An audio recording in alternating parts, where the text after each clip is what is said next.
Hello friends, welcome to my channel study with Shruti. इस video में हम डिस्कस करेंगे कि प्रोसेस क्या होता है हेल्थ असेसमेंट करने का। जब भी हम हेल्थ की असेसमेंट करते हैं तो उसका एक फिक्स्ड प्रोसेस होता है, क्योंकि हम ऐसा नहीं है कि हम पहले कुछ भी मेजर करेंगे फिर कुछ भी चेक करेंगे, तो ऐसा नहीं होता। एक फिक्स्ड जो है प्रोसेस होता है।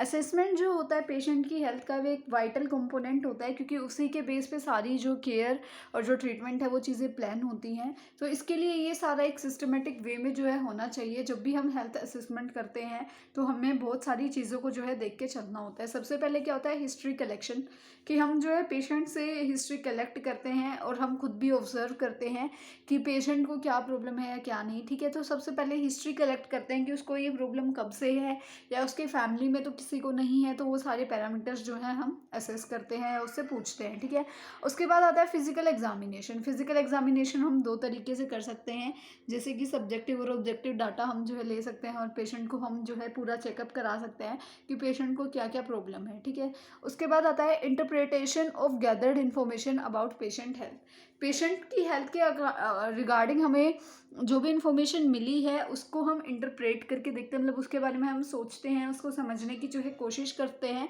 कि एग्जैक्टली प्रॉब्लम आ कहाँ रही है, पेशेंट को क्या प्रॉब्लम जो है ज़्यादा फेस करने को मिल रही है, या फिर पेशेंट को कहीं पेन है या कोई डिजीज़ है तो उसके पीछे का क्या रीज़न हो सकता है। तो वो सारी चीज़ें जो है हम इंटरप्रेट करते हैं।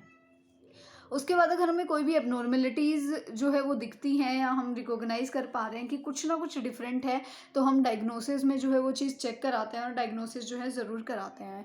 उसके बाद आता है क्लिनिकल डिसीजन मेकिंग, यानी कि अगर हमें पता चल गया है कि पेशेंट की हिस्ट्री ले लिया है, हमें क्या पता उसको हिस्ट्री से ही पहले से ही वो प्रॉब्लम हो। उसके बाद अगर हाँ या ना, वो चीज़ हमें डिपेंड करती है कि वो उसको इनहेरिटेड है, वो उसके पेशेंट के जो पेरेंट्स वगैरह हैं उनमें भी थी या नहीं थी। उसके बाद हम फिजिकल एग्जामिनेशन कर लेते हैं कि हमें एग्जैक्टली पता चल जाता है कि पेशेंट को वो डिजीज़ प्रॉब्लम है या नहीं है। क्या पता कि पेशेंट कंप्लेन किसी चीज़ की कर रहा है और उसको हो कोई और प्रॉब्लम, तो वो सारी चीज़ें वहाँ से क्लियर हो जाती हैं। उसके बाद जो भी इन्फॉर्मेशन हमारे पास आती है तो उसको हम उसके रिगार्डिंग हम सोचते हैं या फिर जो भी हम इंटरप्रेट करते हैं, तो उस चीज़ के रिगार्डिंग भी एक नया जो है हमारे पास डायग्नोसिस वगैरह बन के तैयार हो जाता है।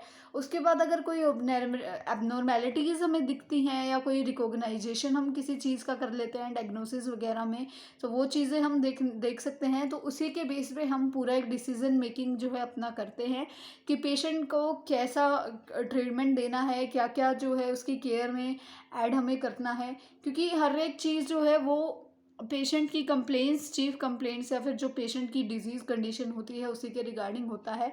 हमारे पास हर एक पेशेंट के लिए अलग अलग जो है प्लानिंग करते हैं, अलग अलग इंटरवेंशंस और इम्प्लीमेंटेशंस उनके लिए होते हैं।